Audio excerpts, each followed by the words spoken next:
दोस्तों आप सभी को यहाँ पे मालूम है मध्य प्रदेश शासन में रिसेंटली ग्रुप 5 की न्यू वैकेंसीज आपके यहाँ पे रिलीज़ की गई। ये परमानेंट स्वास्थ्य विभाग का दोस्तों नर्सिंग और साथ ही साथ पैरामेडिकल स्टाफ की अलग अलग पोस्ट पे दोस्तों आपका ये रिक्रूटमेंट रहता है। दोस्तों देखिए एक इन्फॉर्मेशन यहाँ पे जो हम लोग यहाँ पे कवर करेंगे कि इसके जो फॉर्म है, ठीक है, फॉर्म दोस्तों अप्लाई होना आप लोगों के यहाँ पे स्टार्ट हो चुके हैं और मैं आपको अभी इसकी ऑफिशियल वेबसाइट की ओर ले चलता हूँ। अप्लाई की लिंक दोस्तों आपको यहाँ पे कहाँ पे प्रोवाइड कराई गई, कहाँ पे जाना है दोस्तों आपको फॉर्म को अप्लाई करने के लिए, और इसको लेकर जो भी इन्फॉर्मेशन है एडिशनल जानकारी वो भी दोस्तों हम लोग यहाँ पे वीडियो के माध्यम से कवर करेंगे। ये अपडेट काफ़ी ज़्यादा महत्वपूर्ण रहेगा और इसमें दोस्तों कुछ आपको इन्फॉर्मेशन का, ठीक है, कुछ जानकारी दोस्तों इसमें आपको यहाँ पे समझ लेनी है। और काफ़ी लोग फॉर्म भरते समय, ठीक है, अपना फॉर्म गलत भरवा लेते हैं, ठीक है, कोई कोई जगहों पे फॉर्म यहाँ पे गलत यहाँ पे अप्लाई हो जाते हैं, तो फिर बाद में दोस्तों डॉक्यूमेंट वेरिफिकेशन में प्रॉब्लम आती है। तो इस चीज़ का आप लोग यहाँ पे इस वीडियो में ध्यान रखिएगा जब भी आप लोग यहाँ पे फॉर्म अप्लाई करें, ठीक है। सबसे पहले दोस्तों वीडियो को लाइक कर देना, और अभी तक आप लोगों ने हमारे चैनल को सब्सक्राइब नहीं किया है, आगे की कोई भी इन्फॉर्मेशन दोस्तों आपको यहाँ पे चाहिए हमारे चैनल को सब्सक्राइब कर लेना।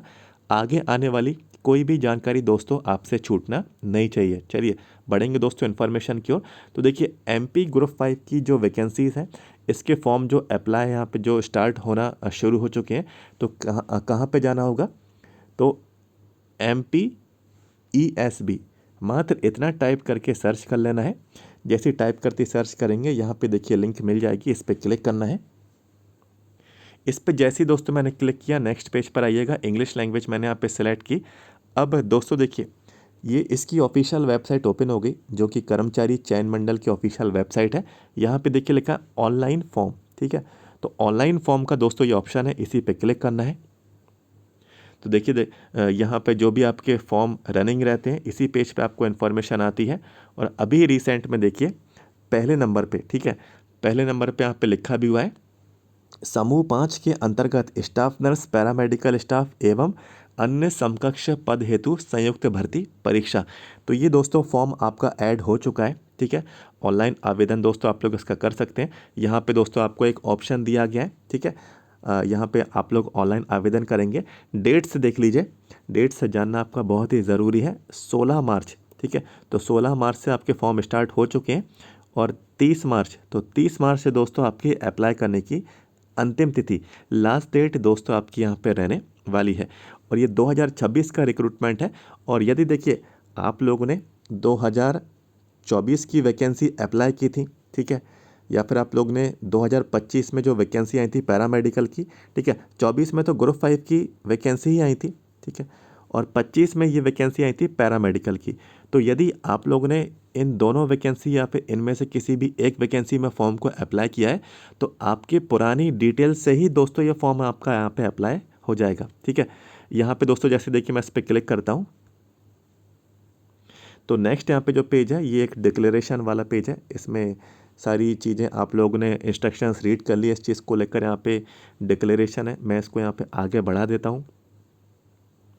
देखिए यहाँ पे दोस्तों जो फॉर्म है ग्रुप 5 का, ठीक है, किसी भी पोस्ट से हो, चाहे स्टाफ नर्स हो, पैरामेडिकल हो, लैब टेक्नीशियन, फार्मासिस्ट, ठीक है, और भी टेक्नीशियंस, ड्रेसर, लैब अटेंडेंट, कोई भी पोस्ट हो दोस्तों, जो 2026 की वैकेंसी आई है इसमें आपको आपका सामान्य पंजीकरण क्रमांक, तो आप लोगों ने यदि फॉर्म अप्लाई किया है, ठीक है, और ग्रुप 5 का या पैरामेडिकल का कोई सा भी किया हो और इसके अतिरिक्त कोई एमपी पुलिस का भी किया हो तो भी आपका प्रोफाइल बना हुआ होगा, ठीक है।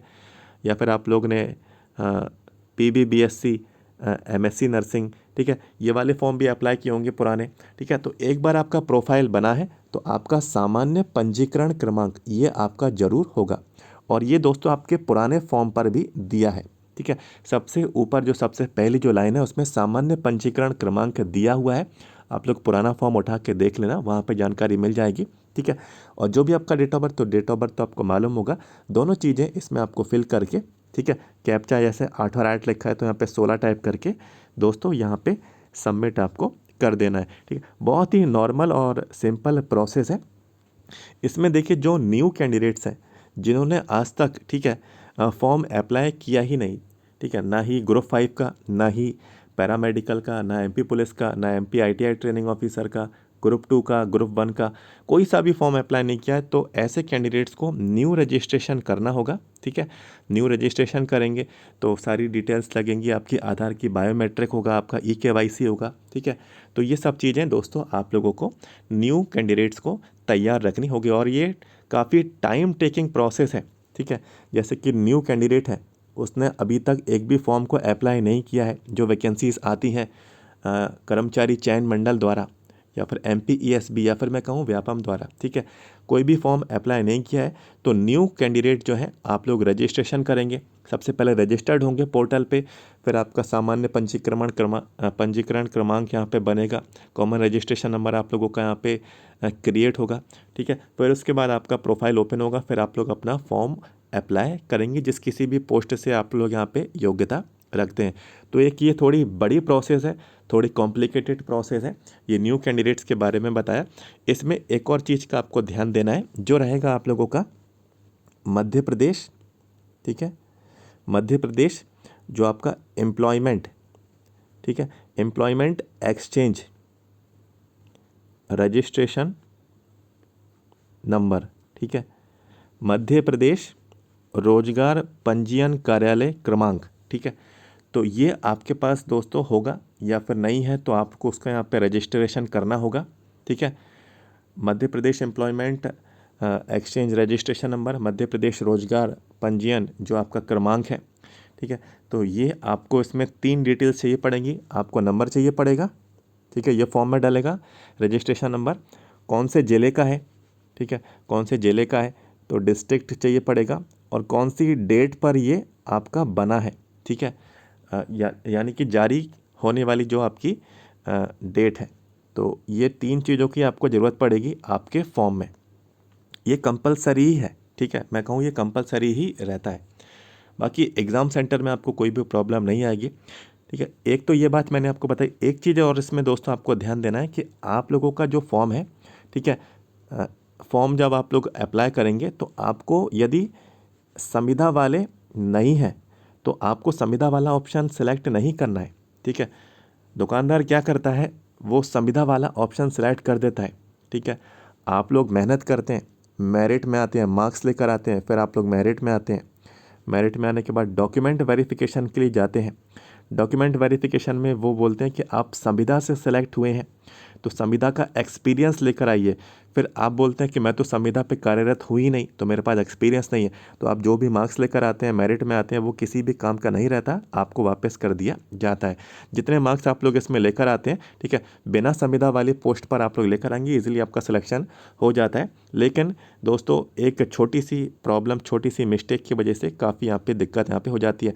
तो संविदा वाला ऑप्शन तभी सेलेक्ट करना जब आपके पास 5 ईयर का एक्सपीरियंस हो, 5 ईयर का एक्सपीरियंस हो, वरना नहीं करना। ठीक है, फॉर्म आपका जो है यहाँ पे एक तरीके से कहूँगा गलत ही माना जाएगा। इस चीज़ का दोस्तों आपको ध्यान रखना है। अब आ जाते हैं एक और बात पे कि जो भी आप लोग पोस्ट सेलेक्ट करेंगे, जैसे कि मैंने आपको बताया था कि जितने भी कैंडिडेट्स हैं, चाहे स्टाफ नर्स हो, ठीक है, चाहे लैब टेक्नीशियन हो, चाहे फार्मासिस्ट हो, चाहे लैब अटेंडेंट हो, ठीक है, XYZ कोई भी पोस्ट हो, जितनी भी वैकेंसी आई हैं, कितनी भी पोस्ट आई हैं आप लोगों के ग्रुप 5 के रिक्रूटमेंट में, आप सभी लोग 12th वाली पोस्ट तो सिलेक्ट करेंगे ही करेंगे। ठीक है, ये आपकी इच्छा है, आपकी मर्जी है। ठीक है, लेकिन करेंगे लोग, क्योंकि 12th वाली जो पोस्ट है लैब अटेंडेंट की, ये ठीक ठाक मात्रा में आई है। ठीक है, तो चाहे स्टाफ नर्स वाले हों वो भी इसमें एलिजिबल हैं, लैब टेक्नीशियन है वो भी एलिजिबल हैं, फार्मा वाले हैं, लैब अटेंडेंट वाले हैं, ड्रेसर वाले हैं, सभी लोग 12th, जिन्होंने 12th बायोलॉजी से किया है, ठीक है, 12th बायोलॉजी से किया है, आप लोग सभी इसमें एलिजिबल हैं। इसके साथ साथ दोस्तों यदि आप लोग, ठीक है, BSc वाले हैं, BSc नर्सिंग, तो नर्सिंग की पोस्ट सेलेक्ट करेंगे। ठीक है, लैब टेक्नीशियन है तो लैब टेक्नीशियन वाली सेलेक्ट करेंगे पोस्ट, 12th के साथ 12th वाली भी करेंगे, नर्सिंग वाली भी करेंगे, लैब टेक्नीशियन, ठीक है, लैब टेक्नीशियन वाले हैं, नर्सिंग वाले हैं तो नर्सिंग वाले, फार्मा वाले हैं तो फार्मा वाले। तो एक चीज़ का ध्यान देना है कि जो 12th वाली जो पोस्ट वाली हैं, ठीक है, जो कि 12th की आपकी पोस्ट है लैब अटेंडेंट की, ठीक है, और साथ ही साथ जो आपकी डार्क रूम वाली है, आई थिंक डार्क रूम वाली थी, ठीक है, और एक ड्रेसर वाली भी थी, तो ये 3 पोस्ट हैं। तो इसका एग्ज़ाम दोस्तों अलग होगा, ठीक है, और इसका एग्ज़ाम नर्सिंग वाले का एग्ज़ाम अलग डेट पर होगा। ठीक है, तो इस चीज़ का ध्यान रखना, ये दोनों एक डेट पर नहीं होंगे, अलग अलग होंगे। ठीक है, और फिर आप लोग ऐसा ना करें कि आपको सेंटर मिल जाए कहीं दूर का, ठीक है, आपको सेंटर कहीं दूर का अलॉट हो जाए, फिर आप सिर्फ एक ही एग्ज़ाम देने जा रहे हैं। नर्सिंग वाले हैं तो नर्सिंग वाला देने जा रहे हैं, लैब टेक्नीशियन वाला है लैब टेक्नीशियन वाला देने जा रहे हैं, फार्मा वाले हैं फार्मा देने जा रहे हैं, फिर 12th वाला आप लोग देने ही नहीं जा रहे, फिर पैसे आपके बर्बाद जाएँ। इससे बढ़िया सेलेक्ट ही नहीं करना, इसलिए पहले से माइंड सेट तैयार रखना, ठीक है। यदि जाएँ तो फिर यदि दोनों पोस्ट सेलेक्ट कर रहे हैं, ठीक है, यदि दोनों पोस्ट सेलेक्ट कर रहे हैं आप लोग, तो दोनों के एग्ज़ाम अलग अलग होंगे और एक माइंडसेट रखना होगा कि अलग अलग डेट्स पे ही एग्ज़ाम होने हैं तो मुझे एग्ज़ाम देने जाना ही है, ठीक है। फिर ऐसा नहीं करना कि अलग अलग डेट्स पे आपके एग्ज़ाम हो जाए, फिर आप एक एग्ज़ाम देने जा रहे हैं और एक के पैसे आपके बेकार जा रहे हैं, उसमें आप जा ही नहीं रहे, ठीक है। ये लास्ट टाइम हुआ था, ठीक है, तो मैं आपको इस बार फिर से बता दिया। और एग्ज़ाम जैसे कि 12th वाली पोस्ट है, ये इसमें बहुत सारे फॉर्म अप्लाई होंगे, तो ये जो एग्ज़ाम है ना आपका, ये कई शिफ्टों में आपका कंडक्ट कराया जाएगा। ये लास्ट टाइम भी हुआ था, ये 3 शिफ्टों में एग्ज़ाम हुआ था, ठीक है। तो ये लास्ट टाइम, और नर्सिंग वाला जो एग्ज़ाम है ये 4 शिफ्टों में एग्ज़ाम हुआ था। तो सोचिए, नर्सिंग के कैंडिडेट्स ज़्यादा थे, ठीक है, तो ये 4 शिफ्टों में हुआ। लैब अटेंडेंट वाला जो था ये 3 शिफ्टों में हुआ, ठीक है। लैब टेक्नीशियन का एक में था, ठीक है, लैब टेक्नीशियन का एक में था, 2 शिफ्टों में था, सॉरी, ठीक है। फार्मासिस्ट का एक ग्रुप 5 में था, एक पैरामेडिकल में था, तो 2 एग्ज़ाम हुए इसके। तो ऐसा है कि अलग अलग जैसे भी कैंडिडेट्स फॉर्म अप्लाई करते हैं, ठीक है, अगर कैंडिडेट्स ज़्यादा हुए तो फॉर्म जो है जो आपके एग्ज़ाम है वो आपकी अलग अलग डेट्स पे होंगे, अलग अलग शिफ्ट में होंगे। और यदि आवेदन कम जाते हैं किसी पोस्ट से तो एक ही शिफ्ट में हो जाएगा, एक ही दिन में सभी कैंडिडेट्स उसमें एग्ज़ाम दे लेंगे, ठीक है। और वो ये मैंने आपको बता ही दिया कि एक से ज़्यादा पोस्ट आप लोग यहाँ पे, ठीक है, देने जाएंगे तो बिल्कुल देने जाइएगा, वरना शुरू में ही ये एक माइंडसेट आप लोग क्रिएट कर लें कि मुझे एक ही पोस्ट से करना है तो एक से करें, दोनों पोस्ट पे एग्ज़ाम देने जाना है तो फिर दोनों पोस्ट पे जाना है, लेकिन अपना फ़ीस जो है अपनी वेस्ट यहाँ पे नहीं करना, जो फॉर्म आप लोग यहाँ पे फ़ीस का पेमेंट करेंगे।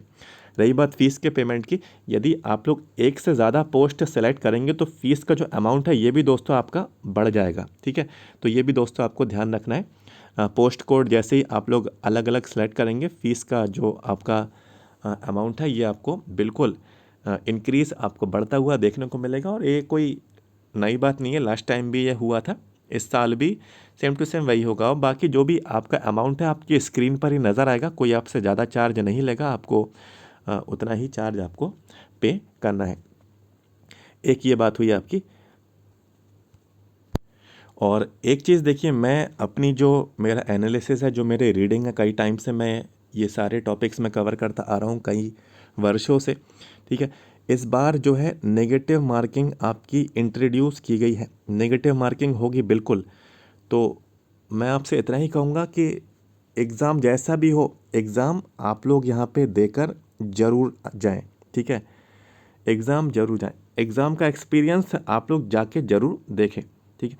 नेगेटिव मार्किंग जब कभी भी चेंजेस इस तरीके से देखने को मिलते हैं, ठीक है, कि नेगेटिव मार्किंग इंट्रोड्यूस हो गई, कभी कभार कुछ टॉपिक्स ऐड कर देते हैं सिलेबस में, ठीक है, कुछ टॉपिक्स को हटा देते हैं, होता नहीं है ऐसा, कभी कभार कुछ ना कुछ यहाँ पे इंक्रीज़ कर देते हैं, कुछ चीज़ों को हटा देते हैं।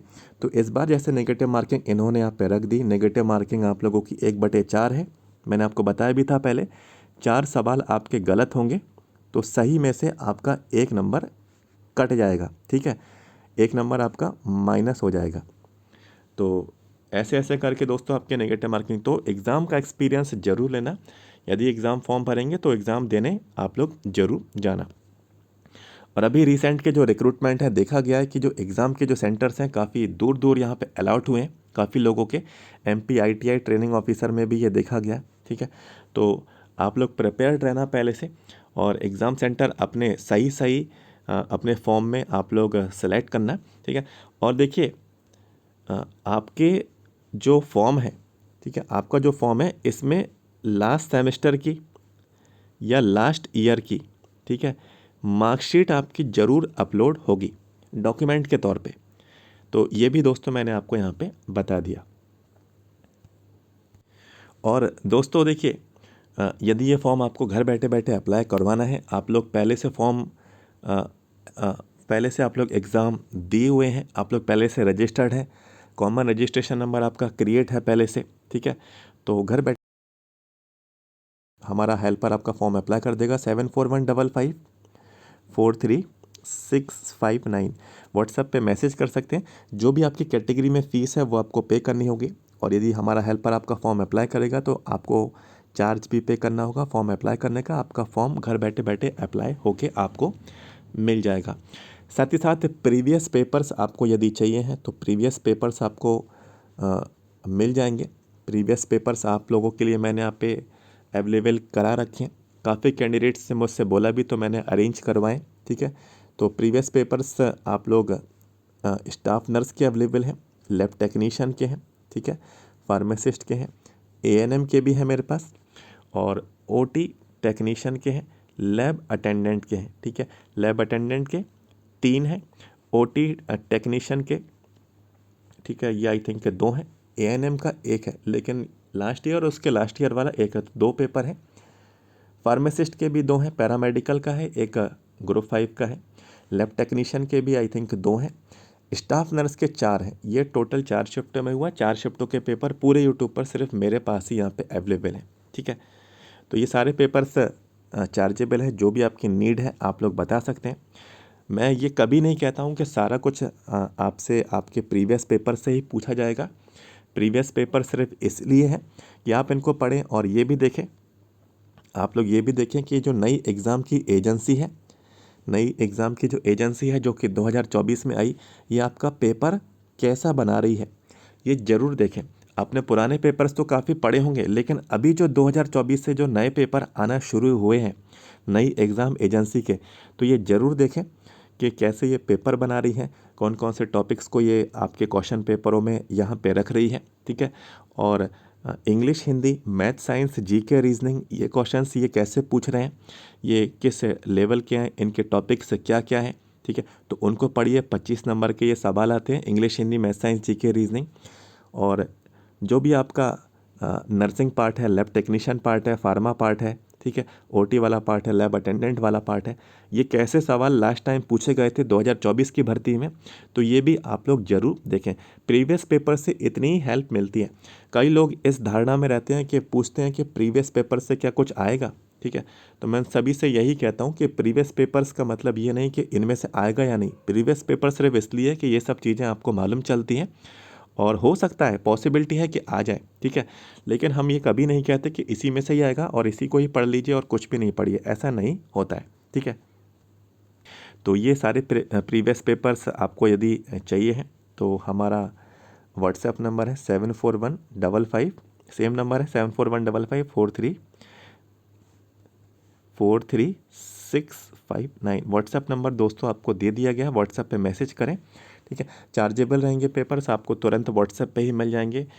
हिंदी, इंग्लिश दोनों लैंग्वेजेस में है, और आंसर्स के साथ है। जैसी आंसर की आती है वैसे ही आपको मिलेगी। हमने कोई चेंज नहीं किया, और हम कोई चेंज कर भी नहीं सकते हैं लैंग्वेज में, ठीक है, क्योंकि ऑलरेडी फाइल जो है डाउनलोडेड मिलती है, ठीक है।